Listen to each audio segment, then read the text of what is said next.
পয়লা মে কোনো শ্রমিক শহীদ হয় নাই, পয়লা মে হয়েছে শ্রমিক সমাবেশ।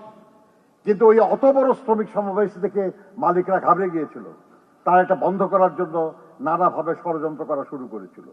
পয়লা মে 1886 ছিল শনিবার, এর পরের দিন রবিবার সরকারি ছুটির দিন, সোমবার ধর্মঘট হলো এবং সেই দিন আরো জোরদার ধর্মঘট হয়েছে। সেই দিন ম্যাককর্মিক একটা কারখানা, এটা ধান মারাইয়ের কারখানা, সেই কারখানায় শ্রমিকদের একটা অনুষ্ঠানে গুলি করে 4 জন শ্রমিককে হত্যা করা হয়।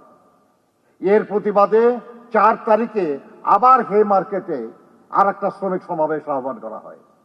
সেই সমাবেশে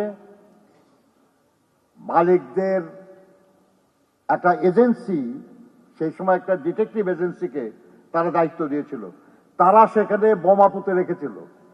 সেই বোমা বিস্ফোরণ হওয়ার পরে বেশ কিছু শ্রমিক মারা যায়, 2 জন পুলিশও মারা যায়।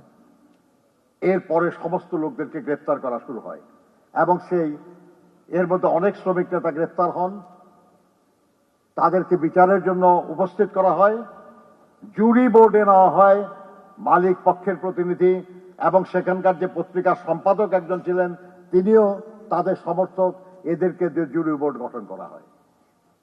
বিচারের নামে প্রহসন করে ফাঁসি দেওয়া হয় শ্রমিক নেতাদের।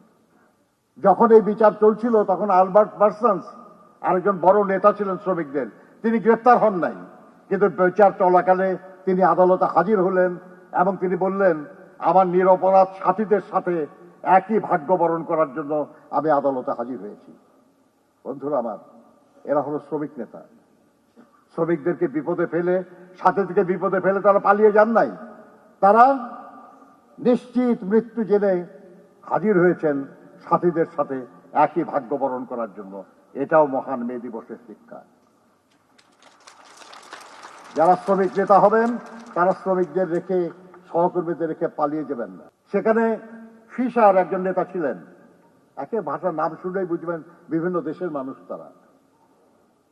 তাকে যখন ফাঁসির রায় ঘোষণা করা হবে সেরকম সময়ে তিনি আদালতে দাঁড়িয়ে বলেছিলেন যে আপনারা অগ্নিস্ফুলিঙ্গের উপর পা রাখতে যাচ্ছেন, আপনারা জবরদস্তি করে আমাদের কণ্ঠ রোধ করতে চাচ্ছেন, কিন্তু এমন একদিন আসবে যেদিন শুধু আমাদের কণ্ঠ শোনা যাবে, আপনারা কেউ ইতিহাসের অংশ হতে পারবেন না। তাই হয়েছে বন্ধুগণ, আজ এই মুহূর্তে বিশ্বের অসংখ্য দেশে তাদের নাম উচ্চারিত হচ্ছে, কিন্তু যারা তাদেরকে ফাঁসিতে ঝুলিয়েছিল তারা শুধুই ঘৃণার পাত্র হয়েছে। এটাই ইতিহাস, এটাই যুগে যুগে হয়েছে, এটাই যুগে যুগে হয়। বন্ধুরা আমার, আজকে সেই ইতিহাসকে ধারণ করে আমরা মহান মে দিবস উদযাপন করছি। কার জন্য? এই শ্রমজীবী মানুষের জন্য। আর সেই শ্রমজীবী মানুষের কল্যাণের জন্য সারা জীবন কি শুধু আমরা মিছিল করব, মিটিং করব, লড়াই করব, ফ্যাসাদ করব, জীবন দেব, সারা জীবনেই তাই করব? রক্ত দিয়ে স্বাধীন বাংলাদেশেও কি আমরা তাই করব? না বন্ধুগণ, আমরা অবশ্যই আমাদের কল্যাণ চাই, আমরা অবশ্যই আমাদের ভাগ্যের পরিবর্তন চাই, আমরা অবশ্যই আমাদের ন্যায্য মজুরি চাই, আমরা অবশ্যই আমাদের সুস্থ স্বাস্থ্যকর কাজের পরিবেশ চাই, সবই আমরা চাই। কিন্তু তা আমাদের আদায় করতে হবে একটা গঠনমূলক প্রক্রিয়ায়। কারণ এই দেশটা আমাদের, আমরা রক্ত দিয়ে দেশটাকে স্বাধীন করেছি।